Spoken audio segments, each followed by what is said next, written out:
Ààrẹ Ọ̀nà Kakanfò ní lọ sógun kó gbé kámẹ́rà lọ sógun tí ò tí ì parí ogun. Result nǹkan tí ààrẹ bá mú bọ̀ lógun ni kámẹ́rà gbé jáde. Ààrẹ ò dẹ̀ ní lọ máa fly drones, which is the secret part of intelligence report, kó máa ṣó ẹ̀ fún àwọn ọ̀tá. Ààrẹ Ọ̀nà Kakanfò dẹ̀ ní wà ní palace kó máa sọ pé a ti crack yìí o, ìlú báyìí lẹ́wà o, ìlú báyìí lẹ́wà, ìlú báyìí lẹ́wà o. Òun náà ń pè ní catastrophe on security strategy. Gbogbo breakthrough tá a ti ní láyé yìí, ní rí wa tá a bá ń fẹ́ lọ sí operation yẹn, a ní record ẹ̀. Ọjọ́ tá a bá ti mú culprit yẹn àbí tá a bá liberate àwọn yẹn, òun la ṣe máa jẹ́ kí ẹ̀rí. Èyí tí ó ṣẹlẹ̀ lẹ́yìn Àmúọ̀dọ̀fin just 3 weeks ago, obìnrin ọgbọ̀n ṣe Yorùbá, àwọn Yíbò kan àti àwọn ará Kútọ́nù, àwọn náà gbìyànjú, àwọn adẹ̀wọ̀ tínúra wọn ò dẹ̀ record nígbà tó wọnú ra yẹn, nígbà tó ń liberate fún máa yẹn tó ń lọ tó record ẹ̀ síta. Èyí àwọn gbogbo pọ́tà ti ṣe ìlú adáwọ̀ fẹ́ ṣe operation ká record ẹ̀, because o bá record ẹ̀ tó ti lọ post ẹ̀, àwọn ọ̀tá tó bá yẹ pé ibi tó ń gbé wọn dé, tó ń bá gbé dé nugbó, wọ́n bá rí pé ti post ẹ̀ pé ti close mọ́ àwọn, wọ́n ti gbé wọn jìnnà. In the process, you are putting the life of that person in danger. Àwọn tó ti mú yẹn, tó ń bá rí pé ẹ ti ń gbé kíní ẹ sí media jù ẹ ti close mọ́, wọ́n lè pa wọ́n. Wọ́n lè pa wọ́n. Wọ́n lè fẹ́ kí gbogbo Yorùbá mọ̀, ilẹ̀ Yorùbá mọ̀ pé ọ̀rọ̀ security ilẹ̀ Yorùbá kọ́ má ṣe wọ́n ṣe bá Yorùbá nation struggle jẹ́. Ẹ jẹ́ ká ṣòtítọ́. Wọ́n pariwo, wọ́n pẹ́ nǹkan lẹ̀ pàtó ìjọ́ kejì tí local government ṣáà máa sọ pé wọ́n ti release àwọn yẹn.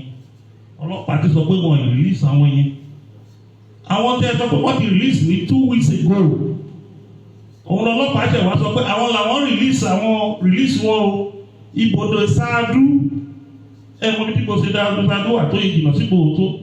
Ibodò Sáádú làwọn ti lọ dislodge àwọn terrorists yẹn táwọn fi gbà wọ́n jáde. O sínú gbogbo ya fọ́tò, o record bó ṣe ń gbé jáde. A lè máa tọ́ra wa lórí ààbò ilẹ̀ Yorùbá.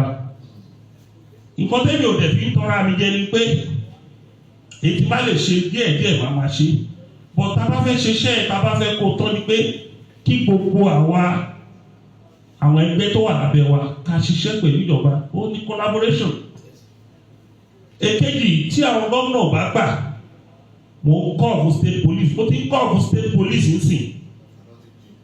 Ó ti lé ní more than 20-something years, mo ti ń kọ́ ọ̀fù kí ìjọba ṣe state police on the structure. Èmi state police yẹn ní National Assembly ti ṣe báyìí. Wọ́n ń ṣe díìlì ẹ̀ lọ́wọ́ ní gbogbo 36 states lọ́wọ́ báyìí. Kí president buwọ́ sí. Ní president bá ti buwọ́ sí, tí state police bá ti wá ní tọ́ra wa jẹ mọ́.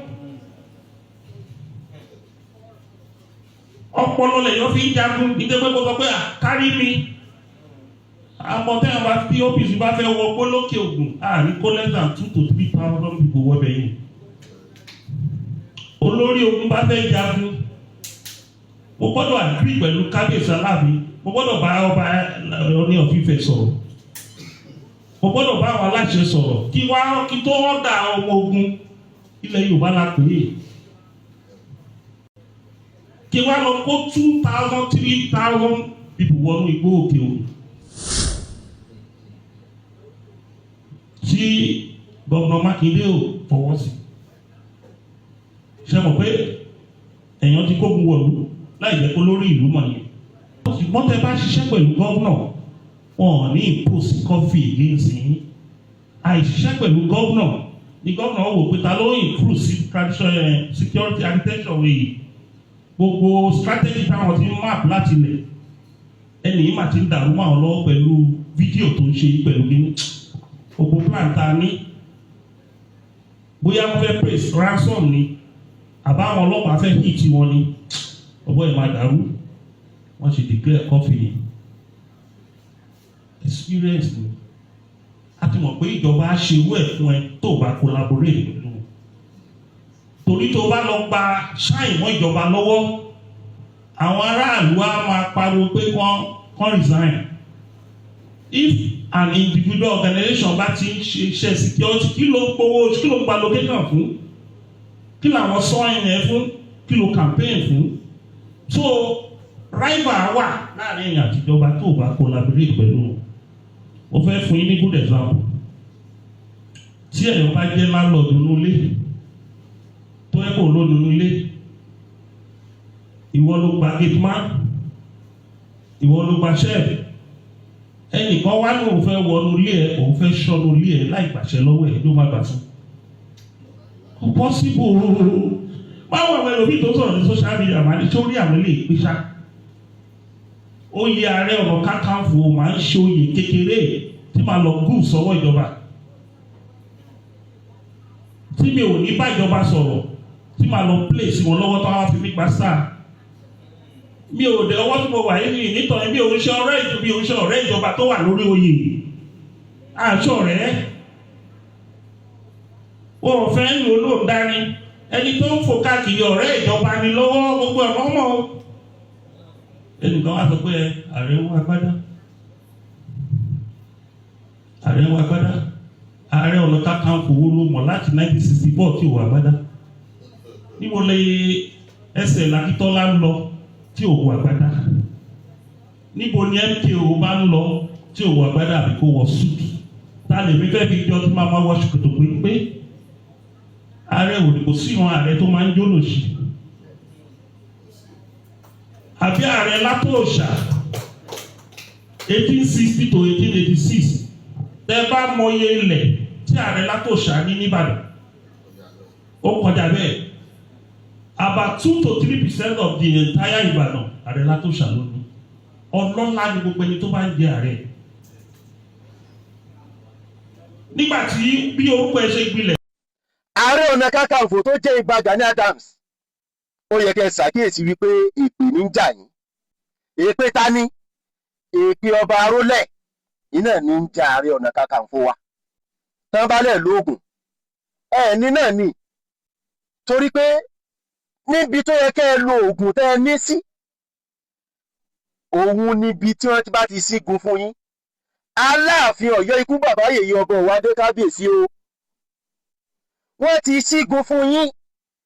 Kábíyèsí Aláàfin Ọ̀yọ́ ti sígun fún Ààrẹ Ọ̀nà Kakanfò kò jagun ni. Mo kí gbogbo àwọn ọmọ Yorùbá lápapọ̀ ilẹ̀ Yorùbá ò ní bàjẹ́. Mo fẹ́ dá sí ọ̀rọ̀ tó ń lọ láàrin olóyè Sunday Igboho Òòṣà àti Ààrẹ Ọ̀nà Kakanfò ilẹ̀ Yorùbá Ìbà Gani Adams. Wọ́n ní àìsí ń bẹ̀ láì bá wọn dá sí. Níwòye ojú tèmi fi wò ó ká yọ tẹ̀gàn kúrò ká tún fi tẹ̀gàn sí. Akíkanjú ọkùnrin ogun iná ni Ààrẹ Ọ̀nà Kakanfò ilẹ̀ Yorùbá. Tíjà bá bẹ́ẹ̀ ká gbàgbé. Ó kàn já sí wípé níbi tí Ààrẹ Ọ̀nà Kakanfò lu akíkanjú tí wọ́n sí inú ẹgbẹ́ OPC ni. Ibi táwọn lu akíkanjú tí wọ́n ibi táwọn lu sínú. Tí wọ́n bá wá ń dárúkọ akọni ilẹ̀ Yorùbá wọ́n mọ̀ dárúkọ olóyè Sunday Igboho Òòṣà. Akọni ni o. Ìdí tí Sunday Igboho Òòṣà fi níyì ju Ààrẹ Ọ̀nà Kakanfò lọ ayé ọkàn tí Sunday Igboho ní ni. In tó ní ó sì dá lójú. In tí Sunday Igboho ní wàláhì ó dá lójú. Ṣùgbọ́n àwa Yorùbá náà lọ̀tá ara wa. Àwa náà lọ̀tá ara wa. A kì í appreciate nǹkan tá a ní. Irú Sunday Igboho yẹn ó yẹ kí gbogbo Yorùbá kí wọ́n máa rọ̀jò àdúrà lé lórí ni.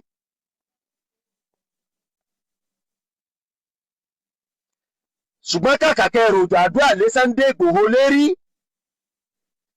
àwọn ọmọ Ìbà Gani Adams àwọn ọmọ ẹgbẹ́ OPC ojú èpè lẹ́rọ̀ lé Sunday Igboho lérí tó wá dáa bẹ́ẹ̀.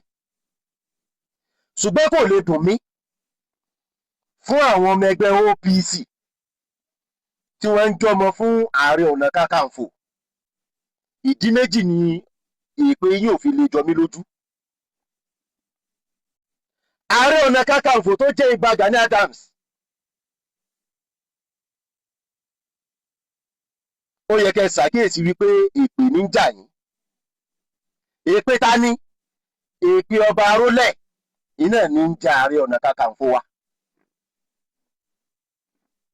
Tán bá lẹ̀ lóògùn ẹni náà ni, torí pé níbi tó yẹ kẹ́ ẹ lo oògùn tẹ́ ẹ ní sí, òun níbi tí wọ́n bá ti sígun fún yín.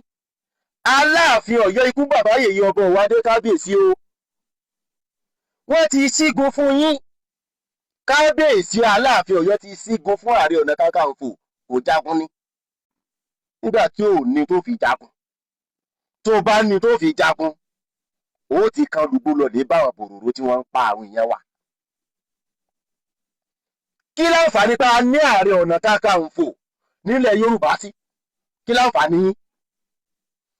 Ṣé kẹ́ ẹ máa kó agbádá rọrùn, kẹ́ ẹ máa gbé ọ̀pá kiri ládé, kẹ́ ẹ wá jẹ ládé lẹ́ni kẹ́ ẹ wá ṣe fún wa ni? Iye tẹ́ ẹ torí ẹ̀ jẹ Ààrẹ Ọ̀nà Kakanfò sí òun là rí. Mo tiẹ̀ gbọ́ ṣe bí àwọn àjẹ́ kan jáde níjọ́ kan nígbà tí bóyá wọ́n bu yí àbí wọ́n ṣe nǹkan kan. Àwọn àjẹ́ kan jáde ọ̀nà mọ́ bọ́ Ààrẹ Ọ̀nà Kakanfò, ẹni tó bá bọ́ àwọn pa ẹ̀ ṣe pé àwọn àjẹ́ yẹn lénìí.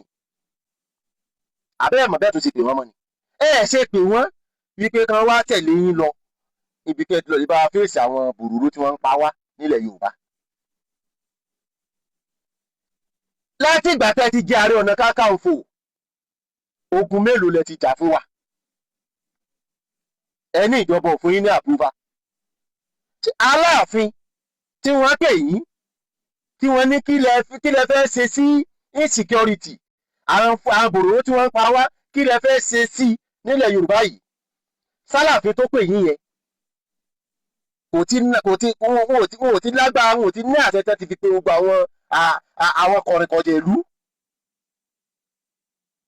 Sẹ́yìn nìkan lẹ́dà ṣiṣẹ́.